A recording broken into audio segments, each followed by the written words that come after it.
Oh my god. I have been thinking of ways to start off this review for the latest chapter of My Hero Academia, but all I could do is laugh at what I witnessed, what transpired by the ending of this chapter. I was hearing from the spoilers that this chapter was going to be a pretty big chapter, and we were to prepare ourselves. I don't think I could have prepared myself for this. I am currently looking at the final page. And you guys all know, if you've read the chapter, the revelation we got with our sparkling, dazzling boy, Naval Laser. And he is doing some weird stuff. And when I mean weird, I mean weirder than normal. This is Aoyama we're talking about, the character that is mostly seen as a gag character. But the final page, Deku is sleeping in his bed, and we see Aoyama outside the window with his hand pressed up against the glass like some type of stalker. Oh my god, Aoyama. This is absolutely crazy because I had to go back to the dorm contest chapters because I think I remembered specifically that Deku lived on the second floor. And I was right. So what makes this weird is that Aoyama had to, go up to the second floor balcony to do this to Deku while he's sleeping. But what makes this even weirder is that Aoyama lives right next door to him. He is his neighbor on the second floor. So he just had to go out to his balcony, traverse over, and be right there staring at Deku. Oh my god. Alright guys, but to get serious with this review, the latest chapter 167 entitled A Hero's Starting Line, there are other stuff that we need to dive into and discuss besides everything with Naval Laser. The main thing that I absolutely loved about this chapter is that Horikoshi is slowly but surely giving us that redemption arc that Endeavor is going to be getting. I thoroughly loved that section, him going up to his son, saying how much he's grown and that he's proud of him, and that him as a hero, he will strive to become a hero that his son is proud of too. That section right there, absolutely loved. We also got Sir Night-Eye's funeral, and also a one-panel look at what is going on with Eri right now. And I did notice right away that her horn was shorter than we last saw her. So we're not going to be seeing Eri for quite some time, but I'm really glad that we did get a little bit of an update that Eri did in fact wake up, and that so far she seems to be making her way towards a steady recovery. But let's start back at the beginning of this chapter, because the whole beginning section of this chapter is officially closing off this little mini arc we have been on with Bakugo, Todoroki, Kami, and Inasa as they try to wrangle in and win the hearts of all of these elementary school brats. We had Bakugo at his most destructive, destroying the ice slide and just watching him having a field day. I loved that section. Gang Orca talking to the teacher, basically saying, these kids are now in your hands, lead them well. And then Kami also making a few friends with the little girl elementary school students, where one of them is like, I can understand how you talk. Can we talk like anytime in the future? And Kami's like, sure, if you ever get a phone, here's my number, call me sometime. I love Kami's character. She's just so bubbly and fun. She may talk a little weird, very millennial-like with lit fam and all that stuff, but I really do enjoy her character. But as all of our students are leaving the testing grounds, this piece of information that gets dropped about the two high schools teaming up together, I think is very important. Seeing UA High and Seketsu High sharing and cooperating information could lead to future story arcs within My Hero Academia, because all of these high schools are now worried about the League of Villains. Specifically Seketsu High right now, because one of their students, Kami, was in fact targeted, and we had Toga disguised as Kami during the provisional license exam arc. So these high schools right now are very worried about the movements of the League of Villains, because at first they thought they were only targeting UA students, but now that they're branching out and they actually targeted another student from another high school, these high schools are now going to be teaming up, sharing information, and working together to make sure that this does not happen again. But as we've seen so far with the story of My Hero Academia, it's only a matter of time until the League of Villains attacks one of these high schools again. It's not a matter of if it will happen, it's a matter of when it will happen. And I like that both of these high schools are taking these measurable cautions to avoid that. Like even doing these cooperative training exercises where they're gonna have UA students working alongside the Shiketsu students. And this opens up the possibility of having Kami back, Inasa, and even Potato Boy, who is yelling at Bakugo during this section of the chapter. We can see them interacting with all the other UA students,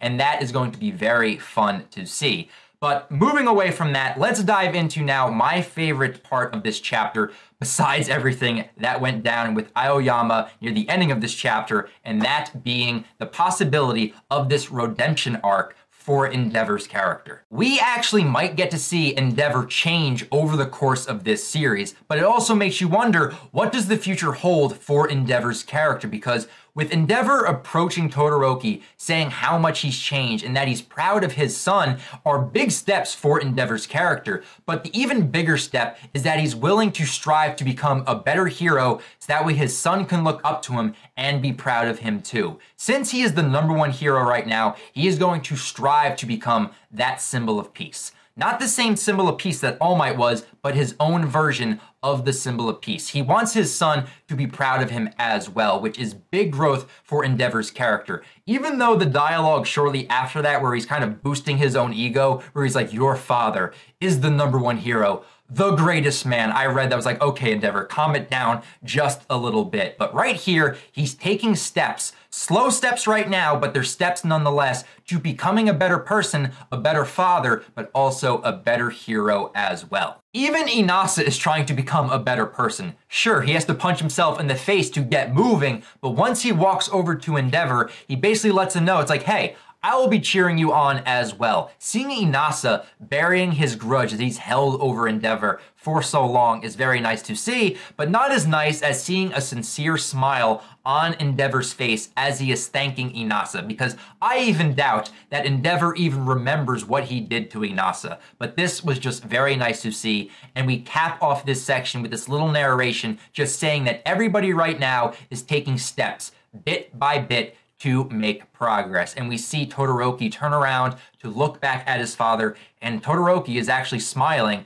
and this just has me really excited to see where Horikoshi will be taking these characters as we go through the story of My Hero Academia. But as we make our way through the remainder of the chapter, we have a little bit of a time skip where a few days go by and we enter the month of October. The weather is starting to get colder, and during that time skip, everyone a part of the internship arc ends up attending Sir Night-Eye's funeral. That was really nice to see, knowing that all of our heroes are honoring the life and memory of Sir Night-Eye, the fallen hero that risked his life for this little girl, and knowing that in death and in his sacrifice, they were in fact able to save Eri's life, because as we switch over to the hospital, we come to see that Eri has regained consciousness. But just because Eri is in fact awake does not mean that she's out of the woods just yet. The doctors still have to assess whether or not Eri can in fact control her quirk. But I immediately noticed right away within that section that Eri's horn significantly decreased in size, and somehow her horn is related to her power, and it's right now about the size of a lump, which could possibly say that her power is not as strong as it used to be.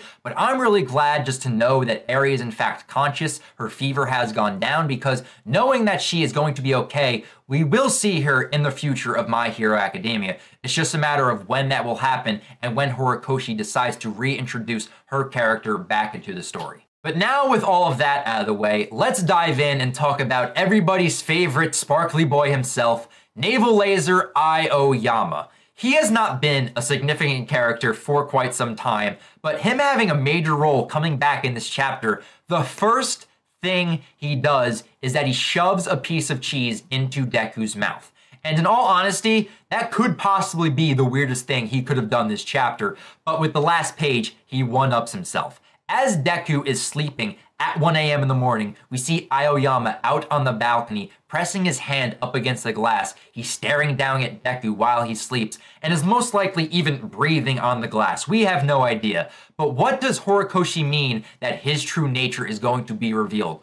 What type of moves is Aoyama making for this arc? I am very curious to see where this is going to go, and I know many people right now are speculating that Horikoshi just revealed to us who could be the traitor amongst UA. But I honestly think this might be a misdirection because I cannot see Aoyama just being the traitor. Sure, there is evidence that could support it, but I could totally see this being a misdirection because when you're thinking about theories and speculations with Aoyama, he could in fact be the traitor. Does he have some type of love or infatuation with Deku? I have no idea. Or is there something out in left field that nobody's even thinking about that Horikoshi has planned for this character? I have many questions about what Aoyama has planned, what Horikoshi has planned for him, but as of right now, this is anybody's guess. But right now, I just want to state what I ended up writing down, the major stuff that we've seen from Aoyama that have stuck out in my mind throughout the entire story so far for My Hero Academia.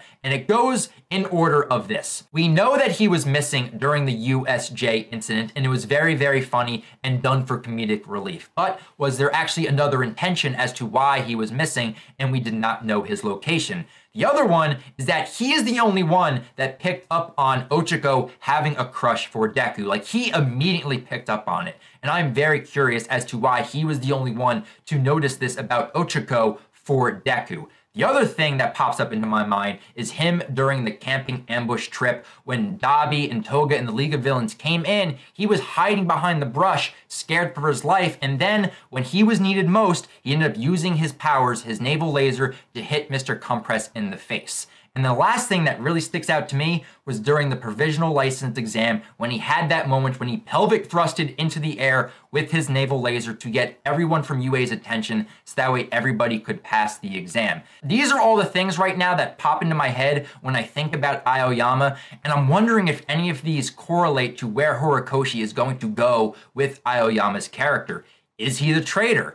Does he love Deku in some weird twisted way? Is this in fact Aoyama? Could it be someone else disguised as Aoyama? Is this Toga disguised as Aoyama? There are so many possibilities right now. You can theorize, you can speculate, and this is what makes it very, very fun. And I'm looking at the last page right now. This is just hilarious to me. I'm really curious right now to see where the story of My Hero Academia is going to go from here. Guys, that is the ending of my review. I definitely want to hear your thoughts, theories, and speculations about where we are going in chapter 168 of My Hero Academia. Give me your thoughts right now on Aoyama. Do you think he's the traitor? Do you think there's some ulterior motive?